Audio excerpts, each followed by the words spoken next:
우리는 어제 하나님의 백성들의 현재적 고통, 현실적 고통에 대해서 살펴보았고, 그 고통의 이유, 왜 그런 고통이 있는지에 대한 원인을 살펴보았습니다.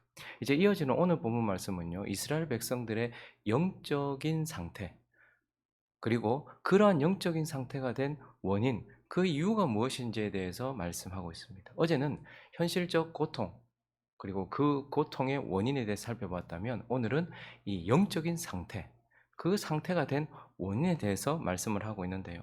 하나님은 이제 하나님 앞에서 이스라엘 백성들이 영적으로 어떤 상태인지를 생생한 이미지로 묘사를 해주고 있어요. 한 네 가지로 말씀하고 계시는데, 지금 하나님의 백성들이 하나님 앞에 어떤 영적인 상태를 가지고 있는가 하면 20절을 보시면요, 네가 예적부터 내 멍에를 꺾고 내 결박을 끊으며 말하기를, 이라고 얘기합니다. 그러니까 지금 하나님의 백성들이 주인의 멍에를 꺾고 마음대로 행동하는 가축과 같은 모습을 가지고 있다는 것. 그 멍에를 메고서, 주인의 가축은 주인의 소유입니다. 그래서 그 멍에를 메고서 주인과 함께 걸어가야 되는데, 그 멍에를 꺾어버린 악한 짐승 같은 모습이다라고 말하고 있어요. 그리고 21절에 보니까요, 내가 너를 순전한 참종자 곧 귀한 포도나무로 심었거늘 내게 대하여 이방 포도나무의 악한 가지가 되면 어찌미나. 또 이스라엘 백성들, 하나님의 백성들의 특징이 자기의 본성, 새롭게 된 본성, 참종자, 귀한 포도나무로 심었는데 그 본성을 거스러서 악한 열매를 맺고 있는 들포도가 되었다라고 말하고 있어요. 하나님은 귀한 것으로 참종자로 심으셨는데 열매가 악한 그러한 들포도나무 같이 되었다라고, 이렇게 하나님의 백성들의 영적인 상태를 표현하고 있습니다. 그리고 이어지는 22절도요. 주 여호와의 말씀이니라. 네가 잿물로 스스로 씻으며 네가 많은 비누로 쓸지라도, 그 비누로 쓸지라도 죄악이 내 앞에서 그대로 있다. 마치 아주 더러운 얼룩이 아무리 씻어도, 어떠한 표백제나 어떠한 것으로 써도 지워지지 않은 얼룩이 묻은 옷과 같은 상태, 죄악이라는 그 얼룩이 지워지지 않을 만큼 강하게 배어있는 그러한 얼룩진 옷과 같은 상태다, 이렇게 말씀하고 있고, 24절은 또 이렇게 말합니다.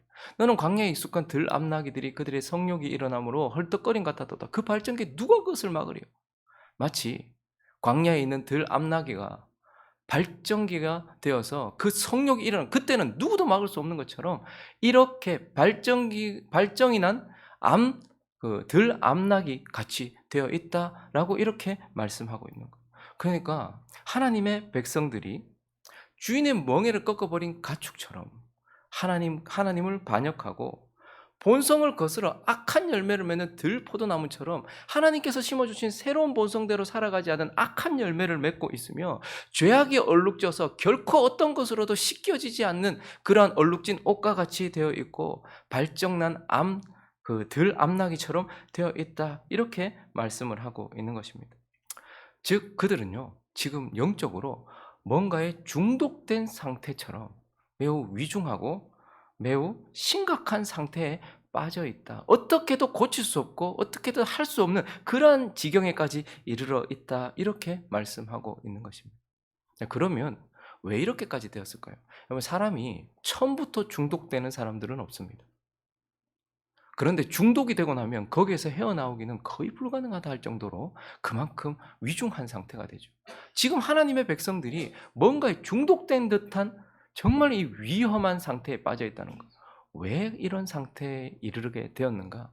오늘 한 세 가지 정도로 살펴보고 우리에게 주시는 영적인 교훈들을 얻으려고 합니다. 그 첫 번째는요, 이들이 진리를 버림으로써 지성이 병들었기 때문에, 진리와 멀어짐으로써 지성이 병들었기 때문이다, 이렇게 말씀하고 있어요. 하나님은요, 구원받은 하나님의 백성이 어디에서 살게 하십니까? 빛 가운데 살게 하세요. 진리 가운데 살게 하세요. 말씀 가운데 살게 하세요. 그래서 말씀 안에 살게 하세요. 그런데 이 하나님의 백성들에게, 그래서 하나님이 구원받은 하나님의 백성들에게 뭘 주십니까? 반짝반짝 빛나는 진리, 율법을 주시고요, 반짝반짝 빛나는 말씀을 우리에게 주시는 거예요. 그래서 그 말씀을 비추면서 말씀 안에서 그 빛 가운데서 살아야 되는 거예요. 그런데요, 지금 이 하나님의 백성들이 어떻게 되었습니까? 어제 보면 8절을 보시면요, 하나님께서 어떤 조치를 해놓으셨냐면 빛 가운데 살 수 있도록 조치를 해놓으셨어요. 그래서 제사장들, 제사장들을 세우셔서 율법을 가르치게 하셨고 율법을 가르치는 선생들도 세우시고 관리들도 세우셔서 실제적인 실천적 교훈을 어떻게 살아야 되는지, 그리고 벗어나면 찾아오는 게 선지자거든요.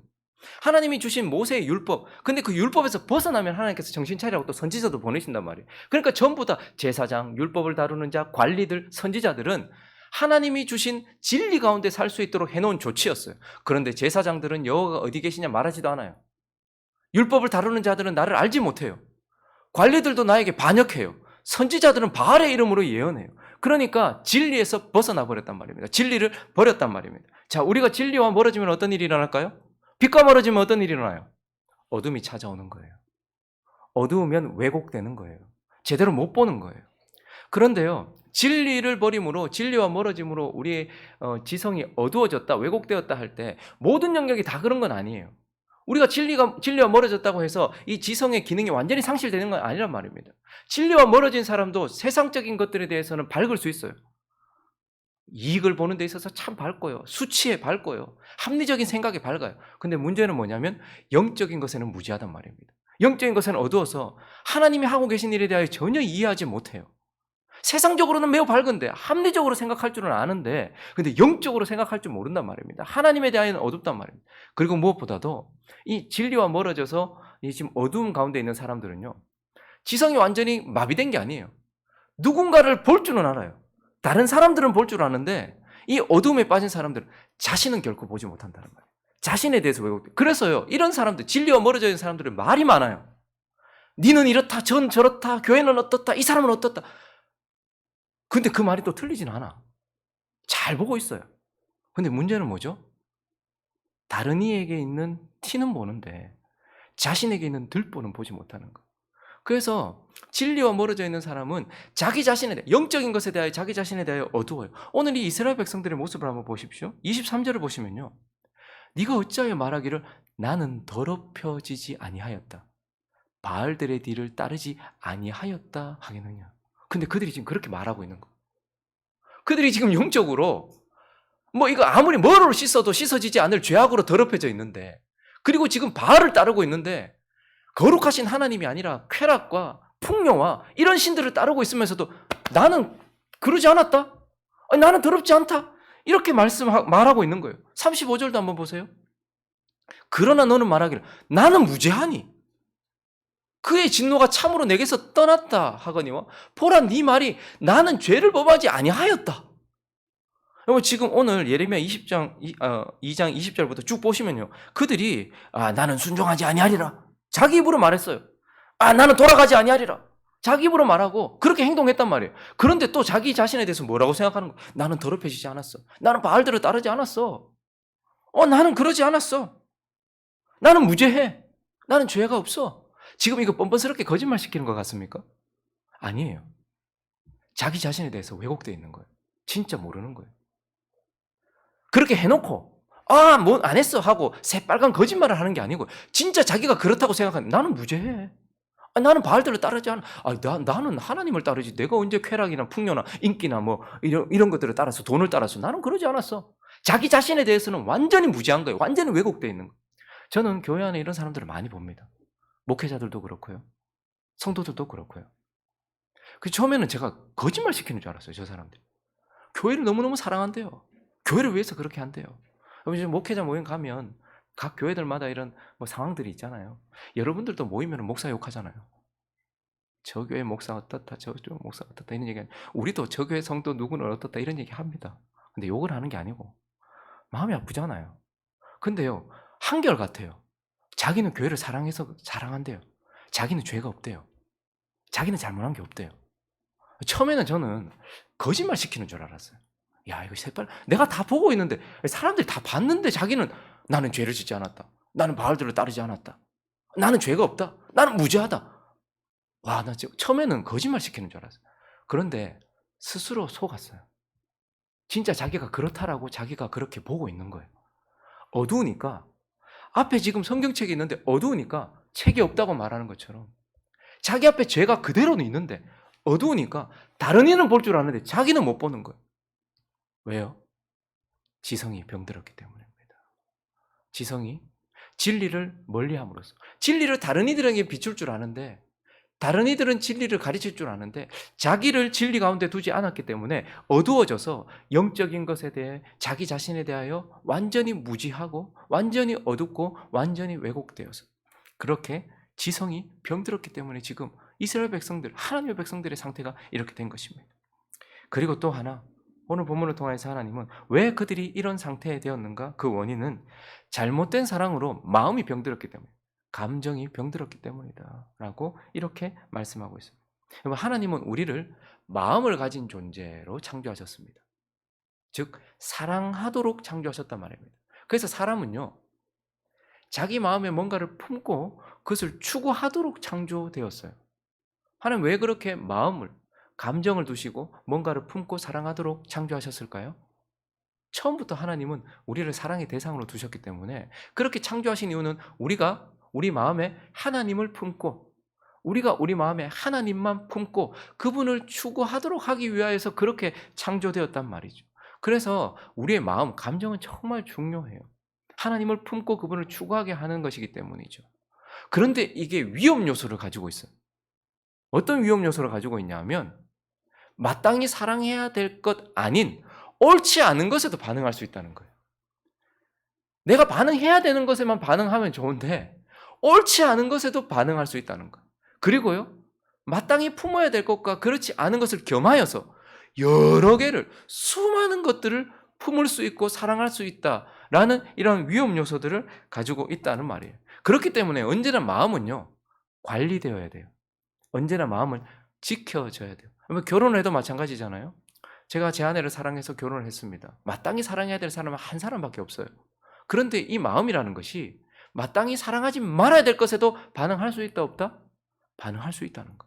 그리고 이것을 겸하여서 반응할 수 있다 없다? 반응할 수 있다는 거. 그렇기 때문에 우리가 늘 무릇 지킬 만한 것보다 네 마음, 그걸 지켜야 된다는 거. 관리를 해줘야 된다는 거. 그런데 오늘 이 하나님의 백성들을 한번 보십시오. 25절을 보니까요, 내가 또 말하기를 네 발을 제어하여 벗은 발이 되게 하지 말며 목을 가라게 하지 말라 해서, 그러니까 마음을 지켜라. 아무거나 막 갈망하면서 사랑하지 말아라 말했으나 오직 너는 말하기를 아니라 이는 헛된 말. 아이 뭐 그런 말을 하냐 라고 말해서 결국 어떻게 된 거예요? 내가 이방 신들을 사랑하였은즉. 오직 하나님만 사랑해야 되는 우리의 마음이, 그래서 그 아무거나 갈망하지 말아라, 벗은 발이 되게 하지 말아라, 마음을 지켜라 라고 말했는데 어떻게 된 거예요? 그 헛된 말, 에이 뭐 그럴 리겠어. 그런데 이방 신들을 사랑했던 거예요. 반응하지 말아야 될 것에 대하여 반응을 해서 그 마음이 다른 것들을 사랑하는 거예요. 하나님만 사랑해야 되는 그 마음에 쾌락도 사랑하고 뭐도 사랑하고 뭐도 사랑하고 뭐도 사랑하고 그렇게 사랑하게 된 거예요. 그리고요, 이어지는 27절과 28절을 보니까 그들이 나무를 향하여 너는 나의 아버지라, 돌을 향하여 너는 나를 낳았다 하고 그들의 등을 내게로 돌리고. 자, 그 우상을 섬긴 거예요. 그러니까 반응하지 말아야 될 것을 반응하고 반응하지 말아야 될 것을 사랑했어요. 그들의 얼굴을 내게로 향하지 아니하다가, 근데 또 환난을 당할 때는 이렇게 일어나 우리를 구원하소서. 그러니까 지금 다른 것도 사랑했다가 다른 것도 의지했다가 하나님도 의지했다가, 그러니까 우리의 문제는 하나님을 의지하지 않고 하나님을 사랑하지 않는 것이 아니라 하나님과 뭔가를 또 겸하여 사랑하는 거예요. 이때는 돈 의지했다가, 이때는 사람 의지했다가, 이때는 뭐 쾌락을 추구했다가, 이때는 막 음란하게 했다가, 그게 마치 신인 것처럼 그렇게 추구하더니 또 뭐 어려운 일이 생기면 하나님 하면서 하나님하고 둘이 겸하여서 섬기는 거예요. 그래서 28절에 보니까요, 유다야 너의 신들이 뭐와 같대요? 셋째 줄에 너희 성읍수와 같대. 그 말이 많다는 거예요. 마음속에 우상이, 그러니까 하나님만 사랑하고 하나님만 추구해야 될 마음이 하나님 아닌 다른 것에 반응해가지고 하나님 말고 다른 우상도 추구하더니 이제는 하나님과 겸하여서 수없이 많은 우상들을 두고 있어요. 잘못된 사랑을 계속하고 있는 거예요. 우리가 세상에 있는 것들은 다 이용하라고 하나님께 주신 거예요. 축복으로 주신 거예요. 우리가 스마트폰도 이용할 수 있고 컴퓨터도 이용할 수 있고 TV도 이용할 수 있고 우리에게 주신 좋은 오락적인 것들도 이용할 수 있고 우리에게 주신 모든 것도 이용할 수 있어요. 그런데요, 그건 하나님, 내가 오직 사랑해야 되는 하나님이 주신 선물이지 그게 신은 아니란 말입니다. 사랑할 대상은 아니라는 말입니다. 그런데요, 하나님이 선물로 주신 돈을 사랑해서, 그리고 뭘 쾌락을 사랑해서 하나님 말고 다른 걸 사랑하기도 하고 하나님과 겸하여서 사랑하는 이러한 잘못된 사랑이 결국 어떻게 될까요? 마음을 병들게 하는 거예요. 마음이 그렇게 병들어 버린 거예요. 그러니까 제대로 기능하지 못하고 이들이 뭔가에 중독된 듯한 잘못된 상태에 이르게 되었다. 이렇게 심각한 상태에 이르게 되었다. 이렇게 말하고 있는 것입니다. 그리고 마지막으로 세 번째는 이들이 왜 이렇게 심각한 상태, 뭔가에 중독된 듯한 구제불능적인 상태가 되었는가? 그 세 번째는 반복되는 행동, 반복된 행동으로 의지가 병들었기 때문에, 즉 습관 때문에 의지가 병들었다라고 말해요.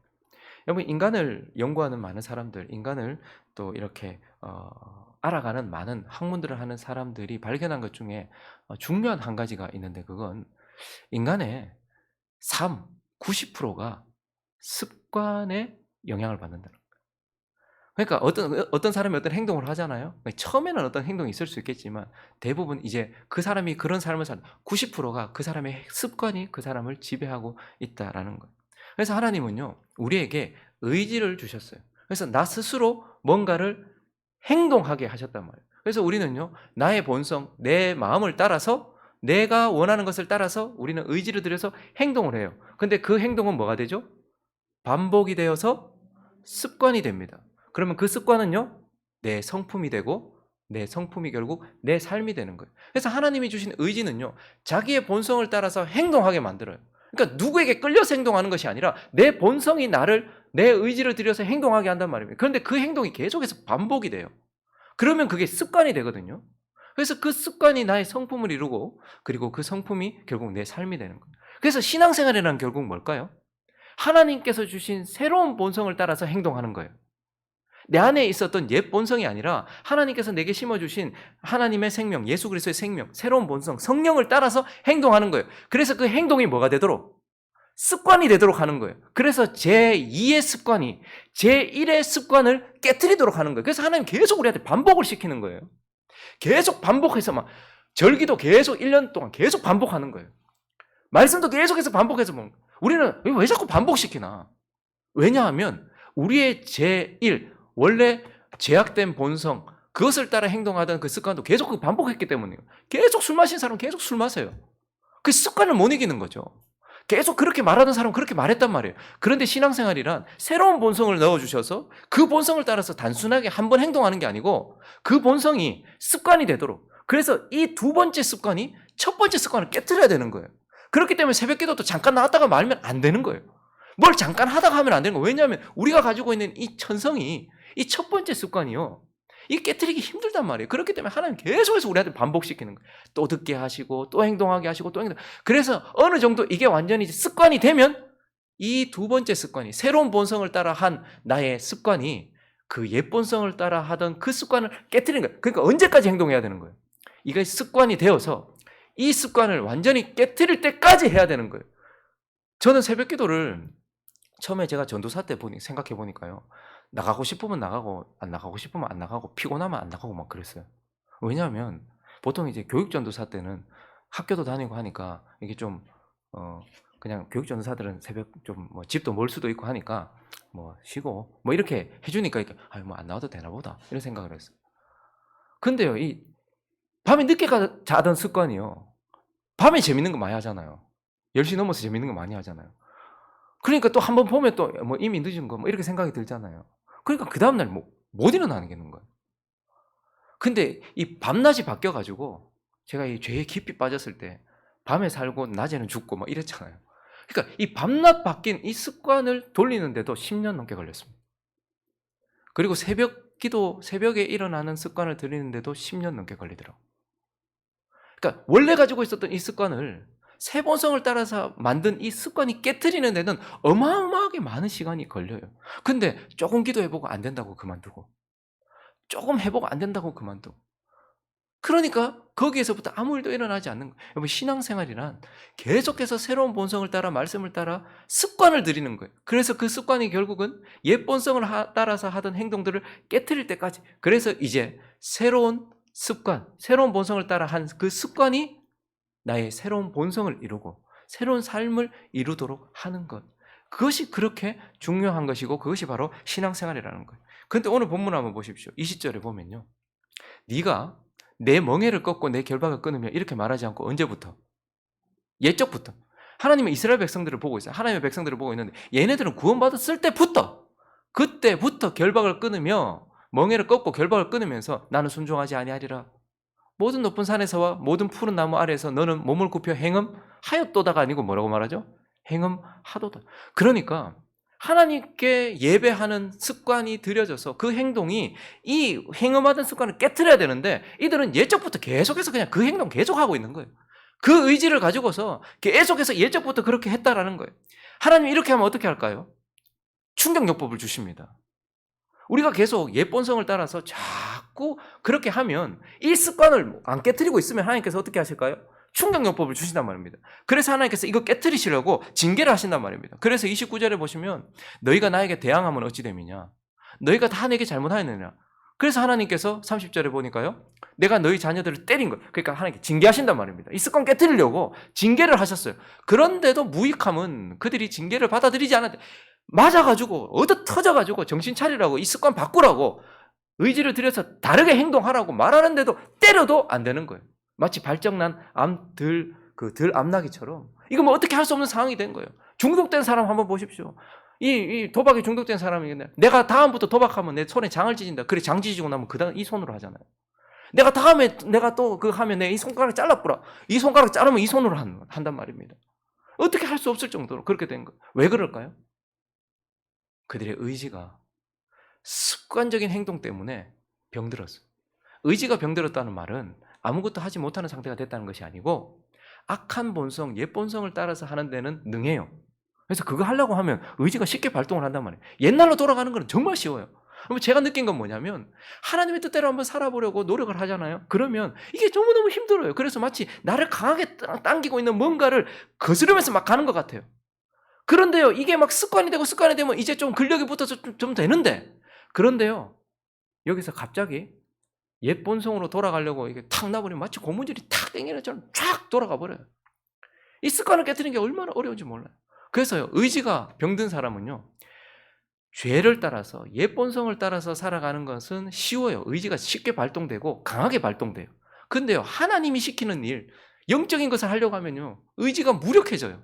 무기력해져가지고 이건 도저히 못해. 그래서 의지가 병들었다는 것은 아무것도 하지 못한다는 것이 아니라 영적인 것과 선한 것과 우리의 새로운 본성을 따라서 뭔가를 움직이려고 하면 의지가 아무것도 안 하려고 하니까 의지 박약이 되는데, 죄를 짓고 옛 본성으로 돌아가려고 하면 의지가 얼마나 힘을 내는지 몰라요. 그게 의지가 병들었다는 증거고, 반복되는 행동, 바로 우리의 그 습관 때문에 옛 본성을 따라서 계속해서 반복적으로 하던 그 행동 때문에 의지가 병들었기 때문에 지금 이들은 구제불능의 상태, 마치 중독되어서 뭔가에서 빠져나올 수 없는 상태가 되었다, 이렇게 말씀하고 있는 것입니다. 말씀을 정리하겠습니다. 결국 이들이 하나님 앞에 이러한 심각한 영적인 상태에 다다르게 된 이유는 그들이 병들었기 때문이라는 거예요. 전인격이 병들었기 때문이라는 거예요. 지성이 병들고 마음과 감정이 병들고 의지가 병들었기 때문이라는 거예요. 자, 그러면 왜 이렇게 병든 겁니까? 왜 이렇게 병들어 버린 겁니까? 그건 우리의 육체가 병드는 것과 원리가 같아요. 우리의 육체가 왜 병듭니까? 바이러스가 침투할 때 싸우지 않거나 바이러스가 침투했는데 싸우다가 졌기 때문에 질병이 걸린 거예요. 질병이란 바로 이런 것입니다. 뭔가가 침투하는데 그것과 싸우지 않거나 그것과 싸웠는데 져버렸다. 그러면 이제 질병에 걸리는 거예요.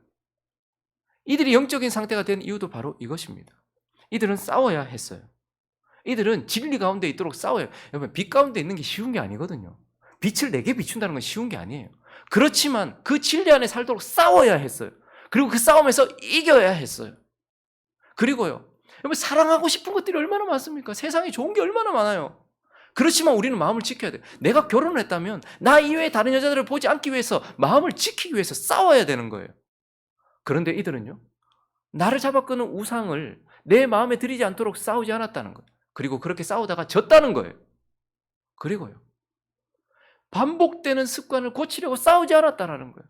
계속해서 내게 있는 이 본성, 40년, 50년, 60년, 70년, 80년을 내가 이렇게 살아왔는데 새로운 본성이 들어왔다고 지금까지 살아왔던 것이 갑자기 무너집니까? 이렇게 쌓아놨던 이 습관을 깨트리기 위해서 우리는 싸워야 되는 거예요. 기도하지 않으려고 하는 이 습관을 위해서 기도하기 위해서 싸워야 되는 거예요. 그런데 그 싸우지 않았고 그 싸움에서 졌기 때문이라는 거예요. 그래서 우리는 두 방면으로 애써야 합니다. 우리의 육체를 잘 관리해야 돼요. 싸워야 돼요. 바이러스와 질병과 싸워야 돼요. 마찬가지로 우리의 영혼 싸워야 된다라는 거예요. 그렇지 않으면 이렇게 병이 들고 뭔가에 중독된 듯한 심각한 상태가 된다라는 것을 보게 됩니다. 하나님이 예레미야의 입을 여셨어요. 그리고 가장 먼저 얘기합니다. 그들의 모습, 너희가 지금 어떤 상태냐, 이것을 말씀합니다. 오늘 다시 이 2장을 살피면서 우리 자신을 한번 돌아보고, 나는 지금 어떤 상태에 있는가? 나는 지금 어떤 상태에 있는가? 내 자녀가 핸드폰에 중독돼가지고 마음이 아파가지고, 내 남편이 술에 중독돼가지고 마음이 아파가지고, 내 아내가 드라마에 중독되고 뭐 쇼핑에 중독되고 마음이 아파가지고. 근데 처음부터 그랬던 사람은 없어요.